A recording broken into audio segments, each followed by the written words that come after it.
Okay. All right, KG, it appears like there's some calm returning to the markets this morning after some jitters yesterday with elevated oil prices. What's your take? I think the market's still trying to figure out what's going to happen over the next 24 to 48 hours. We are seeing reports, especially from I-24, which is going to be a news outlet that's stating that the United States and Israel is currently discussing potential attack plans on Iran. Once again, that's just one source there. But at the end of the day, that's where the market's really kind of figuring out where are we going to go, what's going to happen next. Obviously, we had this situation yesterday in the Strait of Hormuz. We had two U.S. flagged ships coming out of the strait that were, for the most part, escorted by the U.S. Navy. That's actually a very big milestone. We have 5 U.S. flagged ships within the Persian Gulf, or we did. We have 2 out, so we have 3 more that are within the Persian Gulf. And it seems like this is more of an extraction type of strategy for the U.S. to try to get some of these ships, these tankers out of the region, maybe because of an additional escalation taking place here. Yesterday, you also did see a little bit more defensive positioning, especially when you're looking at the energy markets and energy stocks. We did see those rise a little bit to the upside here. And information technology still actually held up. There's certain pockets in the semiconductor space that did actually see some pretty strong advances yesterday. But overall, I think we are at a situation where we had a aggressive run off the lows. We got to around the 7,200 level, 7,300. You can make the case that, technically speaking, is a key area of resistance. We're trying to digest a lot of this earnings, and trying to see what's going to happen with the geopolitical risk and what's going to be the fallout when it comes to the consumer, Diane. I mean, at the end of the day, if you're looking at it, you're seeing pretty much the Midwest almost across the board. He's seeing record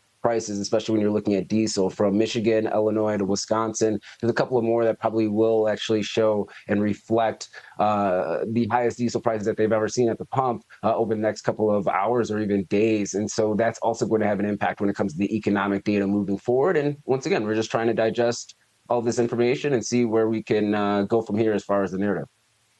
No, you make a great point. I mean, looking at AAA daily fuel gauge, we're sitting at $4.48 a gallon. That's for regular, obviously. So elevated prices at the pump due to elevated oil prices. And we are sitting, as you mentioned, even though we're pulling back, we're still high. So what's your take when you look at levels on oil? Yeah, for oil, I think if you're looking at WTI, I think there's going to be 2 levels that are key. 120 to the upside. You actually did see a fair amount of options volume at that level yesterday for the crude option. So 120 is going to be that major area of resistance. Support is still sitting at around $82.5, $85 or so.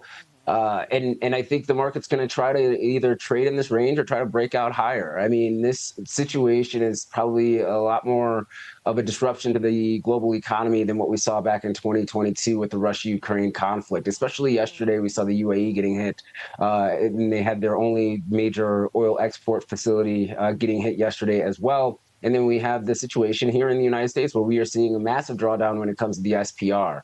You're talking about at this particular rate, Diane, we could drain the SPR close to by the end of this year when you're looking at the sustainability of the salt mines and that are actually holding the oil itself before they actually see significant damage. So we are seeing maybe an end in sight from an oil standpoint. Maybe that's going to put enough pressure to try to come to some form of resolution. But at this pace, we could actually see elevated prices on the retail front for a fairly long time here. Okay. That's great perspective there, especially when you put in the context of Russia versus Ukraine. And considering that the supply shock is, hopefully this war ends sooner rather than later, right? I know we're in a ceasefire, but to your point, we don't want to see those prices again that we saw in 2022. Let's talk Palantir. Those shares are under pressure, but it had a really strong quarter, I thought. What's your take? Yeah, we're seeing the shares down about 2.9%. I would agree. It actually was a very strong quarter. We saw the company report revenue at $1.63 billion, exceeding the street's expectations, and the adjusted earnings per share came in at 33 cents, once again exceeding the street's expectations. You're seeing revenue growth of around 85% on a year-over-year basis. It's the fastest growth that we've seen since the direct listing back in 2020. And if you're looking at their guidance moving forward and their mix or their revenue mix for that matter, the US commercial revenue, which I think is really kind of that bright spot within this business, grew around 133% on a year over year basis. Now, that's slightly below some street expectations, but when you're looking at their guidance and their customer count, it seems like they're still on the right trajectory. Now, the government revenue is obviously fluctuating because of government spending and things of that nature here, but we did see that increase by 84% on a year over year basis. That's actually accelerating from the previous quarter here. Now, their outlook, they're looking at revenue between let's say 1.8 billion to 1.801 billion. So they obviously shorten that revenue up, that guidance. Consensus right now is sitting at 1.68 billion. And when you're looking at, once again, some of the other metrics from a top line and bottom line perspective here, they are definitely doing the job when it comes to bringing on new customers, driving top line revenue. They did talk about the fact that the Middle East crisis is something that may not actually impact their business all that much, but we could also see maybe some impacts when it comes to their customers, when it comes to spending habits. They don't believe that that's going to have a material impact on the business, at least for now here. So this is actually a really good report. Obviously, a very high bar going into this earnings announcement as well, but it kind of bucks the trend of this software narrative that we have seen that software is going to be cannibalized. Palantir's earnings results are reflecting that that's not the case. That's what I thought too. And even like to your point about the guidance, it looks like there is strength to market. Think about this. Last week, the market, it kind of marked time so we have Monday up slightly, Tuesday, Wednesday down slightly, but then Thursday, right? Thursday, that's when all those Mag 7 names that reported after the bell on Wednesday afternoon. And it really crazy because monster increases in CapEx spending.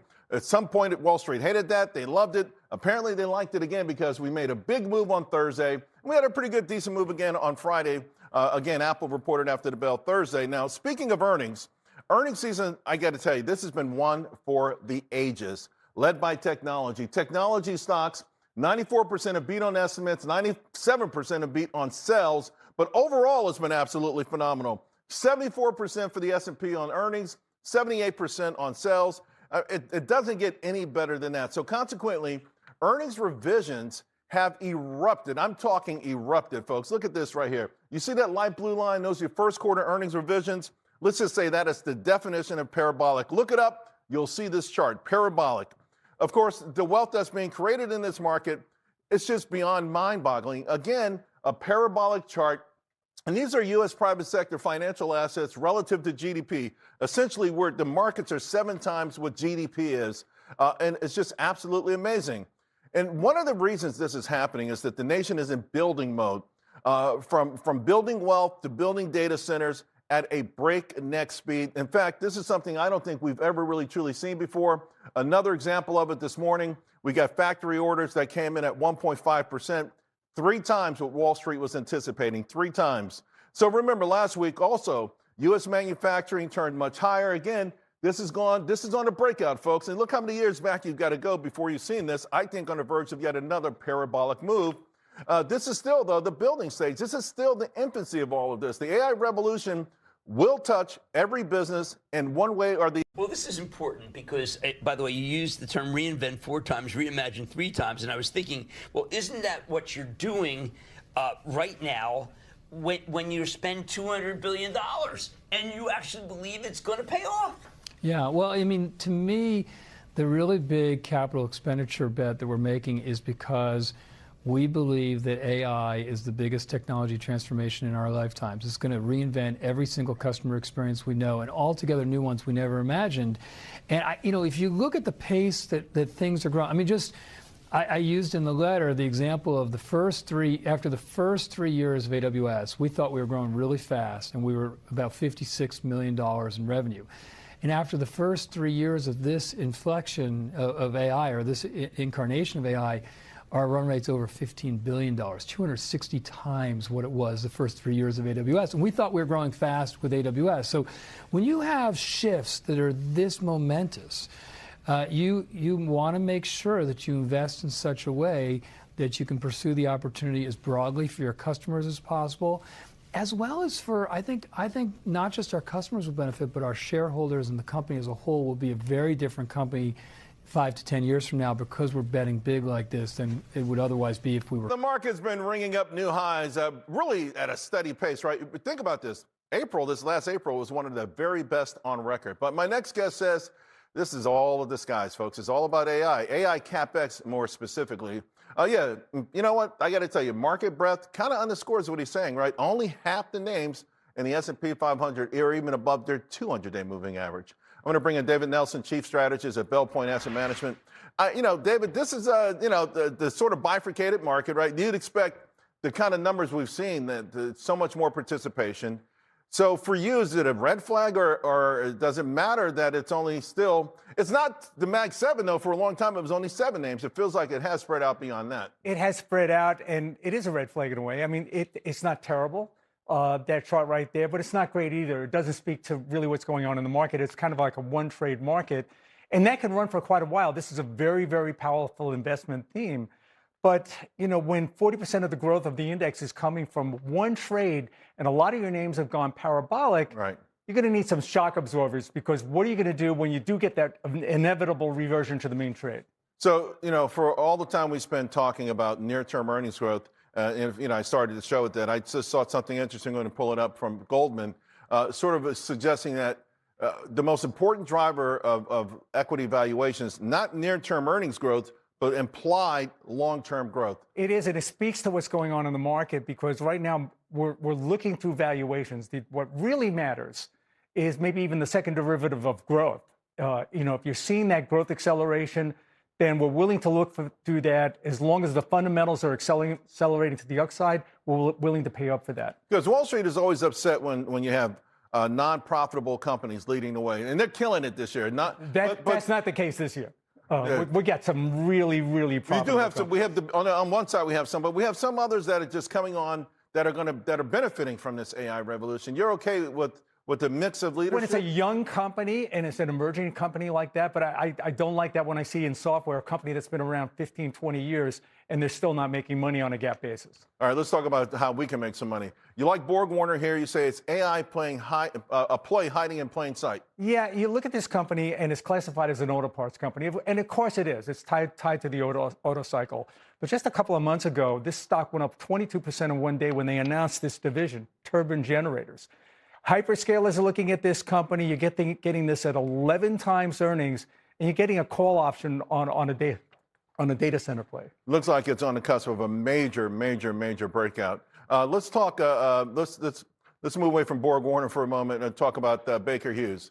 You say this is not an energy stock anymore. It's also a mischaracterized stock because it is in the energy complex and it will still be tied to that, but it's not going to be tied to oil anymore.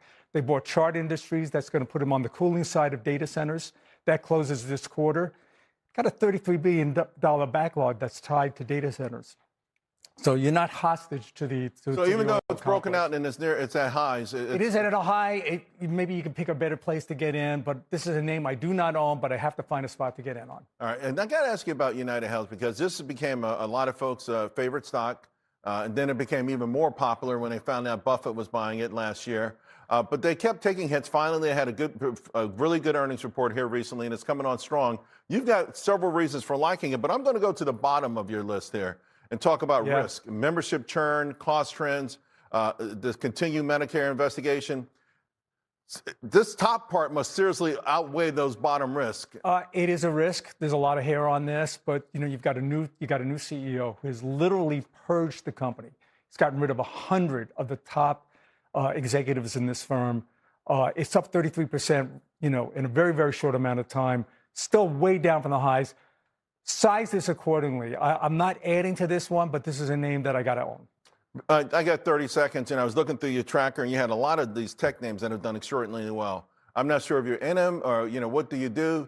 It's a nail biter, right? It is a nail biter. You close some of these out. So for my subscribers, we had SanDisk. We closed it out. And 2 days later, we got back in, which is something I normally don't do. But now we're up another 60% or something. When you see the numbers like that, that's happened to me with other names as well. There are dozens and dozens of names that you sold. You thought you got out at the right plot. Then you see another earnings, and you realize this has really got another leg to go. Right. So that's just let the market dictate it for you. Let the market. Why would Nvidia want to put money into you? How are you helping the GPU story? Yep. Thanks for having me. Well, we're helping companies get access to this great open source models, and we're building this purpose-built inference cloud. So it's really you need to build a specialized infrastructure to do inference efficiently, and it really helps everyone access this great open source AI models really well. And I mean that's why NVIDIA was excited to participate in our round. We were just hearing that Cerebras, which also wants to speed up AI inference offerings, is going to be tapping the public markets. It sees itself as an NVIDIA competitor. How, Nicola, are you more of an adjacent to the NVIDIA story? How are you looking to help deploy GPUs? Why is your compute different? We've tried a number of different inference accelerators, but we believe like NVIDIA's hardware is still the most efficient, the best to do inference at. And we're just doubling down on that kind of hardware platform. And we like working closely with the teams at NVIDIA on just making inference more efficient. Lowering the price per token is what we really like to focus on. And so that's kind of our path. There would be a lot of demand for inference down the line. Like, we think that 80% of the compute is going to go towards inference, but at the moment, we've invested heavily into the NVIDIA hardware stack. What's interesting is you're already processing, 5 trillion tokens per week. How do you get the efficiencies? How do you drive down the cost per token? It's a lot of hard work, and we look at it through the whole stack of like where we build this kind of inference clusters, which data centers we go in, how we structure them, and then a lot on the software on top of it. We believe like one of the key things is to have very good caching of tokens. As these agents kind of interact with the AI models, they basically make many requests in a loop with roughly the same context. So like, I think KV caches are really key to efficiency of inference. And, we've been doing this for about 4 years. We saw the demand for inference coming, and we really focused on like, how do we build a purpose-built inference cloud? And I think, therefore, you are scaling out. You're operating out of 8 data centers, I think it is already. With this new money, 100 million, more than, where do you deploy that? We will use the capital from this fundraise to scale our platform. We will, deploy more of the latest NVIDIA chips and then scale our inference platform across the US. But also we're looking to expand in Europe and Asia later this year. Samsung, also part of the strategic investors. It's not just GPUs from NVIDIA one needs. You need an awful lot of the high bandwidth memory. We know about memory costs soaring because of the AI demand. Is that why Samsung comes forward? How are you thinking about the supply chain headaches or not that you might face? Yeah, in the last since the beginning of the year, it's been like struggle to find some of the chips that we need for our inference clusters. Memory and disks have been an issue, and so it's important for us to have, in our corner, good investors that are helping us, including Supermicro and Samsung and NVIDIA, to make sure we have the right supply and we don't struggle as much. But the chip shortages are pretty real, and I feel like, inference needs like 1 million times more compute than like traditional computing. And so we would see more and more demand for chips, including CPUs, GPUs, memory.